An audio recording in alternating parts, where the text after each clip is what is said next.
Hi, I'm Kelly Rutherford, and I'm here with my dear friend Liz Dennery Sanders, and we're going to be talking about style and substance, how to create a compelling brand.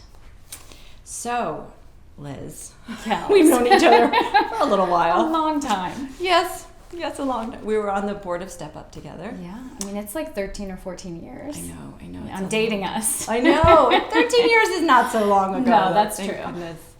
And so why did you write this book? I want to know. And you're just amazing. You didn't even tell me you were writing this book. All of a sudden, I'm like going through Instagram. I'm like, she wrote a book. A lot of people said that to me. I think I just had my head down writing it. I wrote Style and Substance for two reasons. The first reason is because I literally, over the last few years, have had hundreds of women come to me.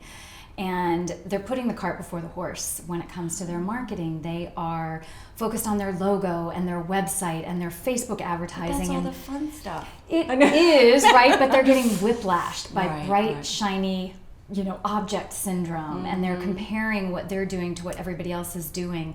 And they haven't taken the time to do the brand foundation work, which is very much about figuring out, who am I? What am I delivering? What's my promise of value? Who is my audience? How can I connect to them in a deeper way? That's what creates a compelling brand.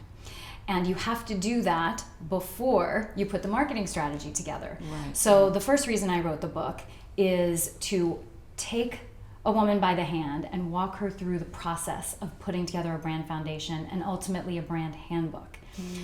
And I wanted to create something that was super accessible, less than $20, that any woman entrepreneur could have easy access to. And if she does the work, then she is going to create something that's more engaging, more compelling, attract more clients, make more money, feel more confident. And the second able to shop more, basically, is what you're saying. Exactly. Buy the Dior shoes. So yeah. Yes, if that's what she wants to I do, know. right? To be at choice, right? Yes. To have the freedom to do what she wants to do, to have flexibility, to live the life that she wants to live. And so that was really important to me. That was the first reason. The second reason, which I think is a much deeper reason, was I think we are at a place in time where we need more women to step up and say, I can do this. We need more women with a seat at the table in positions of power, both in business and politically. And so this is a book that helps a woman connect to her voice, to use her voice more effectively, and to connect with her audience and ultimately become more successful. And why do you think we need more women in these positions? Well, if you look These at, roles. think about it. We are 51% of the population, and yet we still live in a very patriarchal society. We're 51% of the population, and our government is made up of less than 20% women. Wow. Right? Wow. And I think the situation that we find ourselves both in the US as well as globally is because there is an imbalance of power in many ways. And I think women's voices are important, and we need more women to be involved in the boardroom, in the White House, right?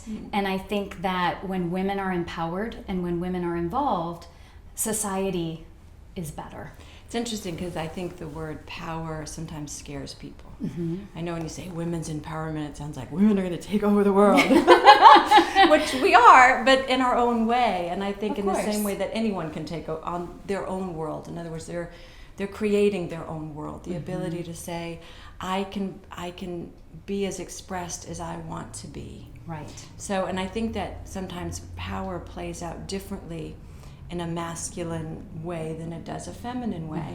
And when people get nervous when we talk about empowering women and this and that, I want to say, yeah, but it plays out differently. Our old idea of power is Very patriarchal. Control, force, aggressive. It's Yes. more male, which is Correct. very sexy in the right way. So, but I think when women talk about empowerment, it's really about nurturing and loving and building and a win-win and coming from an intuitive place.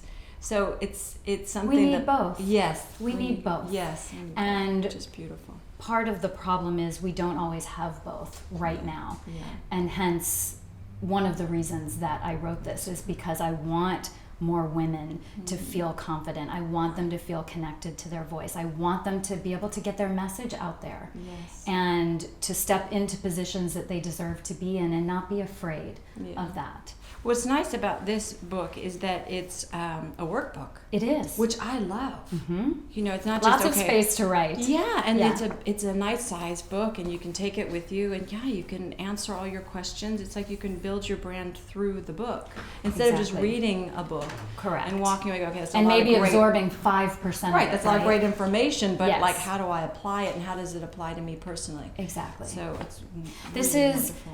I think, valuable information and application, and that is part of the intention. There's a lot of space, there's a lot of prompts. These are the same questions and exercises that I've used with clients for years.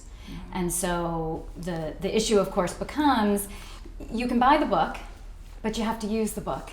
It's not just something that you're going to read. You can go through it, you can read it, and I think that is valuable, but it will be 100 times more valuable to actually go through the process and to answer the questions and to do the exercises and to come out on the other side, right, with a brand handbook, with an anchor that guides you, a GPS in terms of how do I want to be perceived in the world, to be really intentional. Because once you have that, then you can do some of the sexy stuff like advertise on Facebook and the logo, create a beautiful website.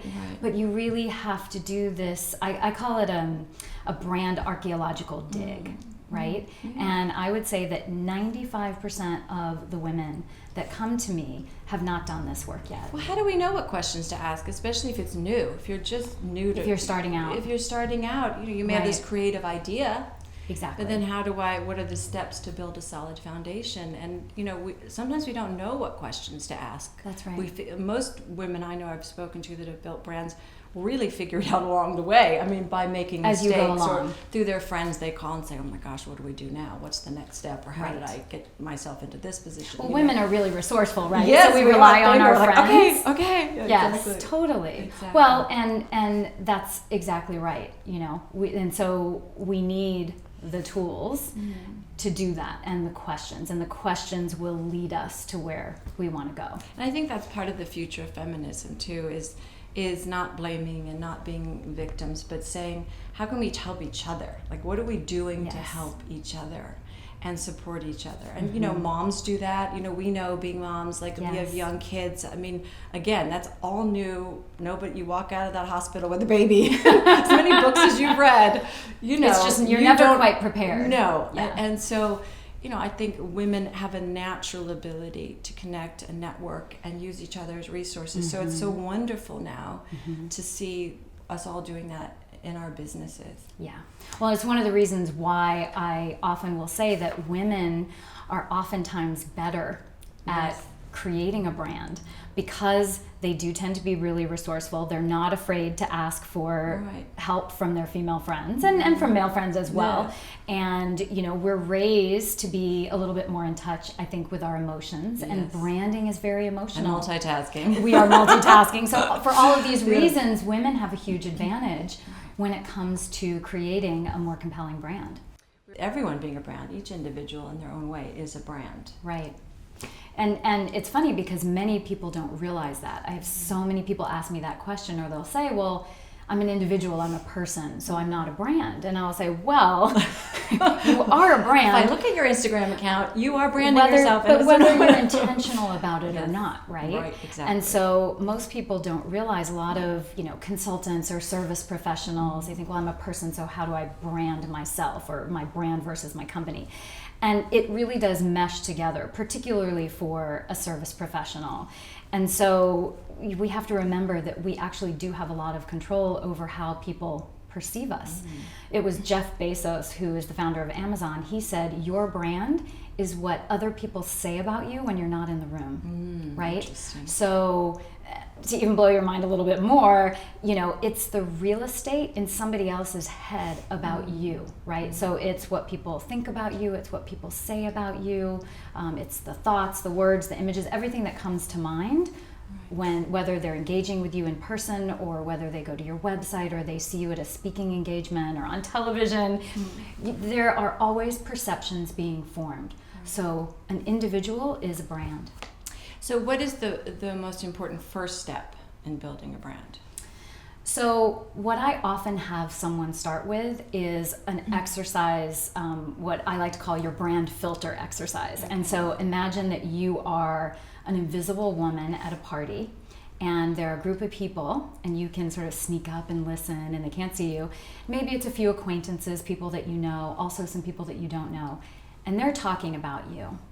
And I say, what are the 3 or 4 words that you would want to hear them use about you? How would you want to be described?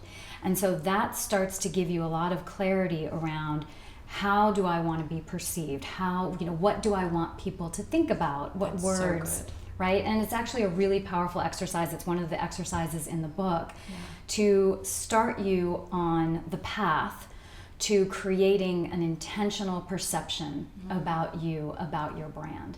So that's usually where I have people start. Okay. And then we move into talking about, what do I want to do in the world? How do I want to make a difference? Who is my audience? What is the value that I provide for them? So we start going down a list of questions that really help them to get more clarity. That's so good. That is a really good list. Have you read Simon Sinek's book, Start With Why, or ever seen his TED Talk? So I talk about Simon in the book. I'm a big fan of his, and his book is amazing, and I gift it to people all the time. And he talks about the power of your why. Much more important. I have seen this. Somebody told me to watch this. I think recently. His TED Talk is one of the most popular TED Talks of all time, right? And it's basically the premise of, which I completely agree with, people don't care about what you do, they care about why you do it. Right. Meaning people want to believe, they want to know what you believe, and they want to believe what you believe, if it's your right audience, right? Okay. And so it's your why, your story, your narrative that is much more compelling than just what you're doing or how you're doing it. Obviously, those things are going to be a part of the story, but it's your why that's at the heart of it. It's often very mission-based. That's beautiful. Now, you're somebody that I've known to be someone that does a lot of research. A like decent a amount. private eye in your own life. You're just amazing. I'll always say, well, what did you do here? How did you get this information? Or what doctor are you seeing about this? And you said, well, I saw this, and this person, and I did the research, and I went and met with them. How important is that? I mean, it's something that I think we all want an answer quick, and we want to just go with it. But how important is it to sort of step back and say, I'm going to take a deep breath. For me, that's what I know, to take a deep breath and really ask some good questions and really want to feel good about stepping into certain decisions and choices that I make. Yes. Well, I think you hit the nail on the head in terms of asking questions, right? Because I do think that taking a step back and asking questions is what helps us to understand ourselves, what we want and what's important to us in a much deeper way, right? It's really, really important. So, when it comes to creating a more compelling brand, it is all about asking those questions. And I find that the people that are more effective are the ones who do take the time, right? They slow down in order to speed up. And the other thing too that's really interesting is with the internet, women have so many more resources today. I mean, we are inundated with information. There's so much noise out there. So we do have to take a step back and sometimes take things with a grain of salt and not get overwhelmed. But on the flip side of that coin, there are so many low to no cost resources, in terms of, for a woman who is building a new business, right?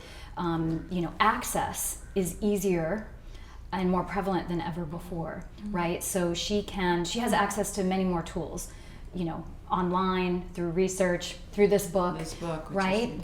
Now there's really no reason for her to not take a step back and ask the right questions first before she puts herself out there. Because there's nothing worse, as you know, I worked in public relations for a really long time.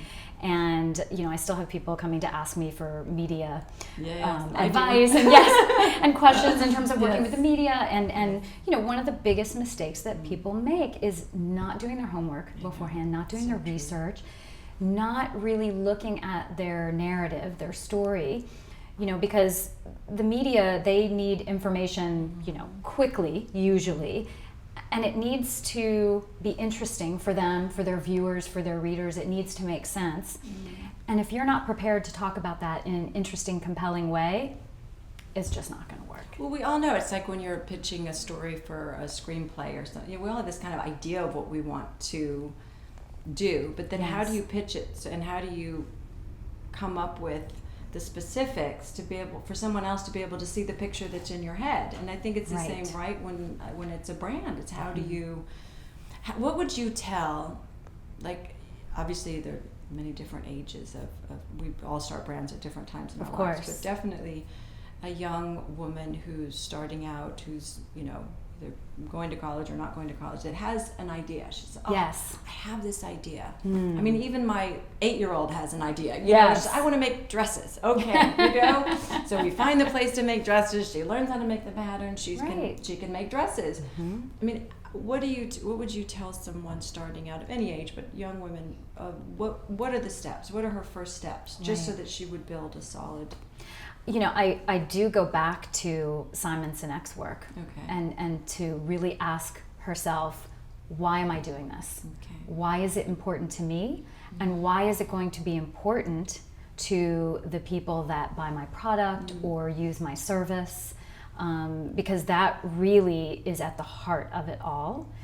And then to not be afraid to reach out and ask questions. Certainly do some research online, but I do think, to your point, that can end up being excessive, right? And overwhelming, because there's so much out there. But I do think that to take a step back, ask a lot of questions, do your research, and figure out, why am I doing this, right? How is it different than what other people are doing? Because differentiation is incredibly important when it comes to creating a brand that is going to be engaging and interesting versus blending in. That's right, because there's a lot of blending in going on, particularly for individuals who are brands, whether it's a coach or a consultant or a financial advisor or a real estate advisor. A lot of them are just looking around at what everybody else is doing and getting these cues from everyone within their industry, as opposed to looking at, what is it that makes me different? What about my background, where I'm from, my education, my specific skill set, who I know?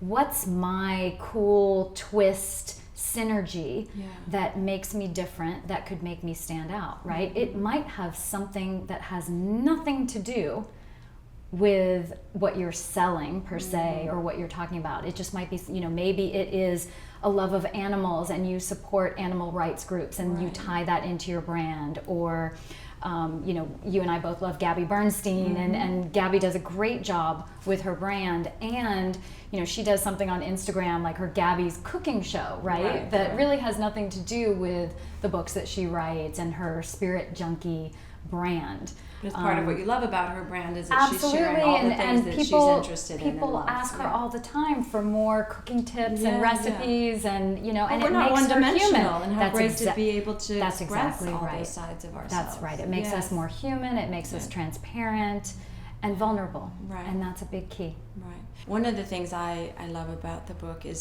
are all the quotes in the book. Where did you come up with the quotes?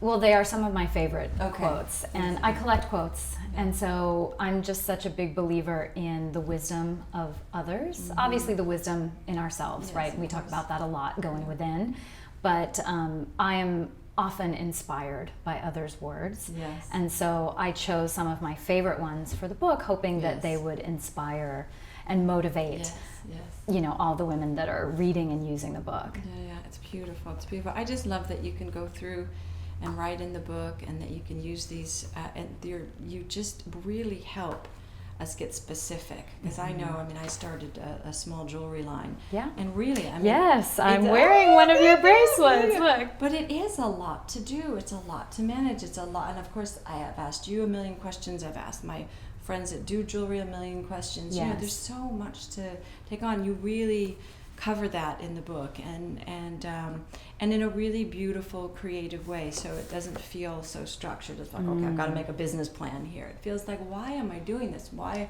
do I love this? And how do I, to the best of my ability, share it with others in a way that they'll understand where I'm coming from, right? You know, specifically. And thank goodness we have so many outlets today through social media. But also, you know, if you think about the Estee Lauder model, so much of it's just sitting down and talking about your brand, having a business card. You know, are these things that you just, as a, I mean, what makes women good at running brands? Like, what is it? Because I know we network a lot. We sit at lunch and we hand each other cards and we talk about what we like. Right. Yeah, of course. Try this face cream. Ooh, it's great. I love it. Oh, it smells good. You know, all those things that, you know. Well, overall, I think we are natural collaborators as women. Yeah. And true. I think as women, we also want to help. Yes. Right? And culturally, we are raised much more so than men to be connected to our emotions, that our emotions are okay, it's okay to feel. And the most powerful brands understand that in order not only to get a client, right, to have a client, but to keep and nurture a client, that it's the emotional connection that's so powerful. Definitely. And so that's why I think women do have an advantage when they are creating a brand. And when we're doing this, creating a brand and working hard and raising kids, and some of us had husbands that, you know, we have to take care of and love and nurture too. How do you do it? Like, how, I know you and I sit, and a lot of our conversations are about wellness and health, and how do we feel good? Just feel good through the day. Because if you don't have your health, then nothing else matters. Right. That's the reality. And I learned that firsthand 17, 18 years ago when I was living in New York, and I have vertigo, and I fell in my apartment. I was in the shower, which could have been much more of a debacle than it was, but I didn't hit my head, thank goodness, but I literally could not get up off the floor. And it really frightened me, and it made me realize that if I couldn't function and if I wasn't healthy, then nothing else mattered, right? My work didn't matter if I had a closet full of clothes, like, you know, my priorities really shifted then. And I continue, I think, you know, it's interesting, we sometimes get wake-up calls in terms of our health. And so that has since then been an extreme priority for me. And so we have to make time, right? And we have to take care of ourselves. It's, you know, it's a little bit cliche and it's been used so much, but it's the saying of, you know, when you're on the airplane and putting the oxygen mask on yourself first. It's just true. You can't take care of other people or your work, your book baby, right, if you don't have your health. And so I make it a priority. You know, I have a great acupuncturist. You know, I see my doctor when I need to. I take my green powders and my supplements, and I exercise regularly because it's such a de-stressor for me. So I make it a priority. I schedule it in. It is on my calendar. It's not just, oh, I'll get around to it. No, it's a priority. Yeah, I've been reading a lot about it and hearing a lot about it, where and experiencing it in my own life, where this idea of being so busy versus taking the time to sort of get quiet and go within and visualize it and allow you to visualize it and to allow yourself to create and attract things. So it's not just about like, oh, I got to keep going all day and I've got to do 100 meetings, and because people also feel your energy. I mean, when you walk in the room and you're exhausted and you're depleted, no matter how wonderful your brand is, no matter what you're trying to say to someone, they feel your energy. Think, oh, this woman is exhausted. That's right. That's this right. woman's working too hard. That's right. And there's something about being centered and even just visualizing and focusing on what we want. And this, obviously, the book is such a great way to get clear, and help us visualize that. But to take the time to be quiet each day and have those rituals is important. Well, we were talking earlier in the conversation about feminine energy and masculine energy, right? And I do believe that, feminine energy is more about allowing and being open receiving and surrender. Yes. And there is a part of that. I do see so much comparison going on and have clients that have come to me and have said, well, I want my website to look exactly like that person's website and so on and so forth. And, I always say, well, take a step back and connect to what you really want. That person might look successful to you, that person might be successful, but what's going to work for one person isn't necessarily going to work for you. And so to take the time to take a step back, and so whether it is meditation or 2 minutes of quiet time, before you get your kids up in the morning, whatever that looks like, to be able to connect to our truth and to our voice. Yes. I agree with you. I believe that it can't be all about busyness. It just can't. I think we can create a lot in stillness. Yes. And that's kind of a new way of looking at things. Yeah. You and I both like to make vision boards. Yes. Which reminds me. Which I haven't done one in a long time. I know. I started to the other day, and it gets all messy. I've got my, the cutouts everywhere and gluing it. And then, of course, I think, I've got to go run and do this. But it's such a pleasurable experience. And it really works. You and I talk about this all the time, how all the things that we put on our board end up sort of coming into our lives, and it's powerful, this other way of creating, this other way of manifesting. Well, it speaks to intention, right? And I do think that things that are done with intention are much more powerful and have the opportunity to be much more compelling. And so it's the same way with creating a brand. The more intentional you are, the more you take a step back and look at what you really want to create in the world, the more powerful it will ultimately be. And graceful. Yes. Yes, exactly. With grace. Yes, exactly. So why is this book so important for women now? So obviously we need women to step up now. We really need women to step up and say, I can do this.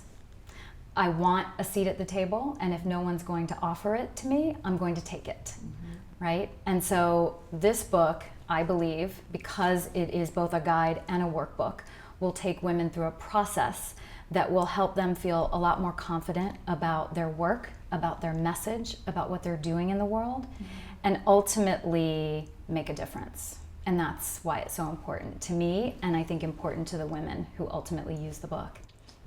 What's cool about the book is you don't even have to have an actual brand. It's just you. It's it's being more specific in your own life, which is what's so 100%, great. Which, as we talked about earlier, you are a brand. Exactly. Right? It comes back to that too. So again, it's a more intentional process, and I think it makes you a lot more aware of how you're perceived and how you actually have some control over that. Right, absolutely. So what is a brand?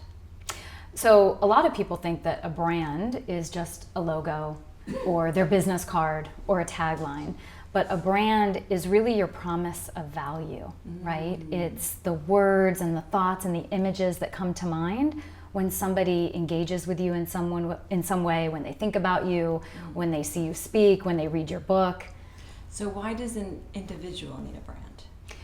Well, an individual is a brand, whether they know it or not, right? So an individual, a person, you or me, we need to be more intentional about how we're being perceived. Otherwise, people are going to think about you. They're going to say things about you. That's just life. And whether you have control over it or not is completely up to you. So what makes one brand more compelling than another brand? The emotional connection, plain and simple. The emotional connection is what makes one brand more compelling than another brand. It's what attracts people to you. It's what makes people sit up and take notice in the first place, and then ultimately stay. Okay, so why is this book important for women now?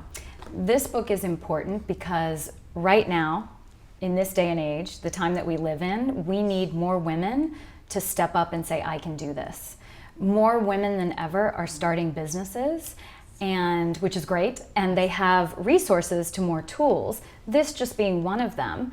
Obviously, I'm biased, but I do feel like, in fact, an acquaintance recently said to me, she said, it's amazing, you created something that seems so simple, right? You take someone step by step through a process, and yet so powerful. Oh, it is, because when you sit down and try to do that yourself, it's very challenging. Right, so this is a guideline. Thank goodness, yeah, really. Mm-hmm. So why do women have an advantage when it comes to building a brand? Women have an advantage when building a brand because we are raised, I think, on a more emotional level. We are raised in a way where emotions are okay. And we tend to connect a little bit more easily with others sometimes. And we're natural collaborators, natural givers. There's a natural generosity. It's not that men don't necessarily have these qualities, but women historically have been raised in that way. And so when creating a compelling brand, we want to connect, right? We want to build an emotional connection. It's interesting because when there was some article about how women invest as well. Yes. And when they invest, they tend to do it in things that they know, like the grocery store that they know, or the brands that they use. That's exactly and right. Learn to rely on, versus just, okay, it sounds good on paper. Or they got a hot tip. Exactly. Yeah. Exactly. Because for that woman, she probably has felt some sort of connection to that brand that she is going to invest in. Right. So that's good. So what's the most important first step in creating a successful brand? The most important first step is clarity. And that's what this book is all about, really. Figuring out, why am I doing the work that I'm doing? Why is it important? Who am I trying to reach? What's the value that I'm delivering to my audience? All of these questions are incredibly important. So getting clear about who you are, your narrative, and your tribe, who your people are, is really the first step. Okay. And what's a brand handbook, and why do you need one? We all need one, but why? Yeah, exactly. Well, you'd be really surprised how many people don't know what a brand handbook is and have never heard of it. And again, I go back to like 95% of the women who come to me for their business have never put together a brand handbook. And if you look at much larger brands, right, like maybe the Ralph Lauren of the world, you know, this is something that they've taken the time to put together. So a brand handbook is the GPS. It is the anchor for your brand, and it contains all of the information we've been talking about, right? Your bigger why, your mission statement, who you are, your ideal audience. It also contains a style guide, what your brand should look like, whether it's in a magazine or online on a website. And so it becomes the guiding force for everything that you do, and ultimately, and it's a living, breathing document that you can go back to time and again and refer to when you're making decisions about, should I speak at that conference? Should I partner with this company? And it really does direct you in terms of, how do I want to be perceived? And you can revisit it often. That's so wonderful. So how do you differentiate yourself from others in your industry? That's such a good question, right? I had a lot of help. Yeah. So people forget, right, that differentiation is key when it comes to creating a compelling brand, because there's so much blending in going on, right? There's so much noise in the marketplace right now. You weren't meant to blend in, you were meant to stand out. So true. And it's so important to remember that you have a unique background. You have unique experiences, education, people that you know, where you came from. Everything that you've experienced and done in your entire life has brought you to this place in time. And you want to look at all of those things and say, how can a twist on this or a turn on that make me stand out and make me a little bit different? For example, I come from the fashion industry, right? And PR. And so, you know, in working with women, my fashion background brings that certain element of style into my creative direction and the work that I do. Another person who is working in brand development and creative direction may come from a completely different industry. Right. Tell me a little bit about your background. So how you started and sort of your journey My here. journey, yeah. So I have worked in PR and marketing, I'm gonna date myself, but like almost 30 years now, because I started with internships. In college, I worked for Warner Brothers Pictures. I actually, interestingly enough, worked for a entertainment PR firm in Boston that was started by 2 women.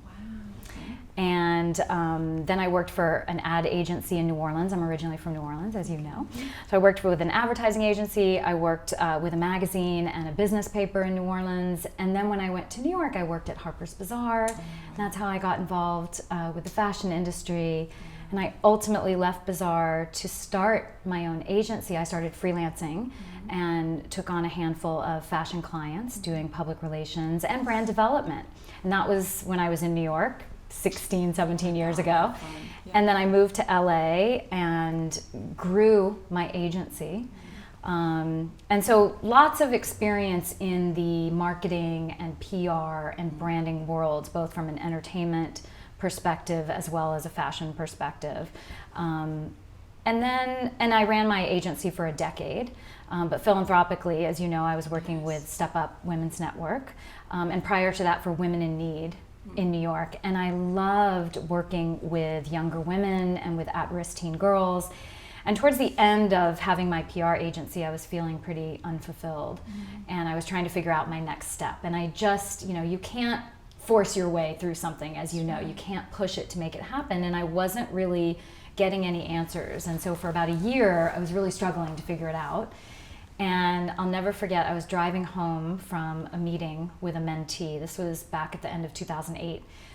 And the word SheBrand popped into my head. And I had to pull over to the side of the road because it was so powerful. And it just seemed like such a simple thought, right? But it was definitely a universal download that came to me, which was, why can't I use my 25 years of marketing and branding and PR experience to specifically help women? Yeah. And so literally within a month, I had downsized my agency. I let go of a few clients. I kept a few of them because financially it made sense while I built another company. So that was the end of 2008. So the beginning of 2009, SheBrand was born, and what does here we are. SheBrand do exactly? So we do brand development, creative direction, some influencer outreach. We mainly work with both women and companies that market to women on their brand development, on their messaging. With larger brands, we help them to connect with women more powerfully through their content, through their creative.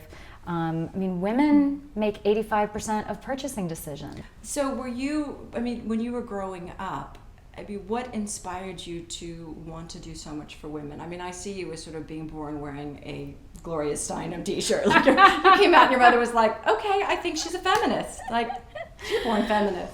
I'd like to be able to say that, but no, I don't. I actually don't think I was born a feminist necessarily. I think I are, but right, you know what right. I mean. I think my experiences, and I've grown into that. Yes. I think I've always wanted to help women specifically, which is why I volunteered with organizations that helped women or help women and at-risk teens, because it took me a long time to connect to my voice. Interesting. And so if I can make that easier for another woman or a teenage girl, that's very fulfilling for me. And so that philanthropically was my work, and now has also become the work that I do, right? Because branding and creating a compelling brand, whether you are an individual woman or a company that has a product that markets to women, it is about having a compelling voice, and it is about making a connection. And I think it is about caring and generosity. I think some of the most compelling brands have a bigger mission, and they are trying to do important work in the world. And I think in terms of feminism, for me, I have always been pretty active. When I was 22, so right out of college, I wrote a letter to the editor for the Times-Picayune, which at the time was the New Orleans paper, it still is, because they were in the legislature were trying to pass legislation to take away abortion rights from women. And so back even at 22, I got angry, and I wrote a letter to the editor and it got published in the paper, and that felt good, and change was happening. And then obviously, as you know, with the 2016 election, I think that was a big wake-up call for a lot of women, as women's rights today are threatened. Many of us have sat up and said, not on my watch. I wrote a piece for the SheBrand blog about 6 months ago called Why Anger is Good for Your Brand. And I believe that anger and passion can be a cue and a clue to what's really important to us. And so for me, in terms of being a feminist, and this is the interesting thing, I think, feminism has so many misconceptions, right? And so many people think of it as a bad word, or that, it's like women who hate men. And I feel like nothing could be farther from the truth. The definition of feminism is believing that men and women deserve equal rights, right? Social, political, economical rights. Equal. That's all it is. Susan Sarandon, we were out marching in the snow to end violence against women. It was Women for Peace in New York at the UN.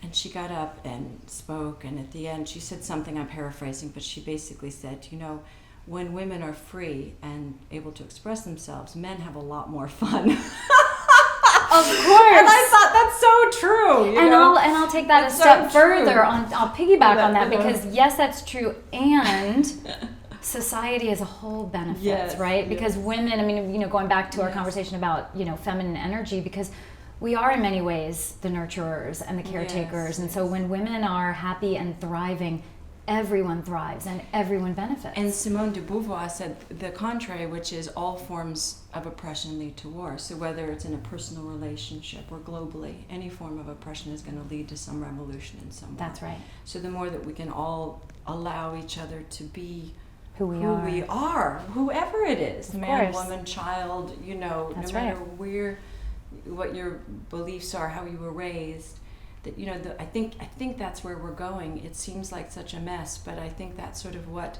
So is childbirth, and look what happens. You have a beautiful child that comes into the world. So I'm kind of seeing our times like that, which is we're in the midst of a birth, and we're seeing a lot of things that are seemingly old ideas. Yes. And we're seeing them sort of crumble, and we're seeing these new ideas. And of course we fumble sometimes with the words or the phrasing or how we're getting it across, and we of course don't want to threaten anyone. But I think if you realize at the end of it there's nothing to be afraid of, if we all can sort of stop judging each other and work together, then that's the most powerful movement there is. Amen. For sure. Yes. Thank you. I love you. I love you. Thank you. Whoa. I'm so excited to do this book. You have your very own copy. Oh my God.